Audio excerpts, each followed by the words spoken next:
The crowd came for Jesus with torches, weapons, and chains. One disciple answered with a sword. One man fell back wounded. And then Jesus did something no one in that garden expected. He healed the man who had come with his enemies. Only moments before his own arrest, Jesus stopped to repair the damage done in his defense. It may be the clearest picture in the Gospels of what mercy looks like under pressure. The setting was Gethsemane, an olive grove east of Jerusalem across the Kidron Valley. Jesus knew exactly why he had come there. Judas knew the place too because Jesus had often met there with his disciples. Earlier that night, Jesus had shared a final meal with them. He had washed their feet. He had warned Peter that his courage would fail. He had spoken of betrayal. Then, in the garden, the weight of what was coming pressed down on him. Luke says his anguish was so intense that his sweat became like drops of blood falling to the ground. Jesus prayed that the cup might pass from him, yet he surrendered himself to the Father's will. While Jesus prayed, the disciples slept, and somewhere in the darkness, an armed crowd was moving through Jerusalem. The four Gospels describe the arrest from different angles.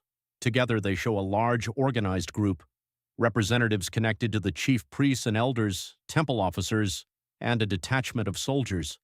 They carried lanterns, torches, and weapons.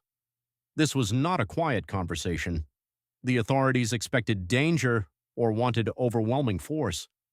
Judas led them. He had arranged a signal. The man he greeted with a kiss was the one they should seize. A kiss normally marked affection, loyalty, and peace. Here it became camouflage for betrayal. Matthew records Jesus addressing Judas as friend. Luke records the question, "Judas, would you betray the Son of Man with a kiss?" Jesus did not misunderstand what was happening. He named the betrayal while it was happening, and still did not run. John adds another striking detail. Jesus stepped forward and asked the crowd whom they were seeking. "Jesus of Nazareth," they answered. "I am he," Jesus said. At his answer, they drew back and fell to the ground. For one suspended moment, the men carrying weapons were the ones on the ground, and the unarmed man they came to seize remained standing. Jesus was not trapped. He was not discovered by surprise. He was giving himself over.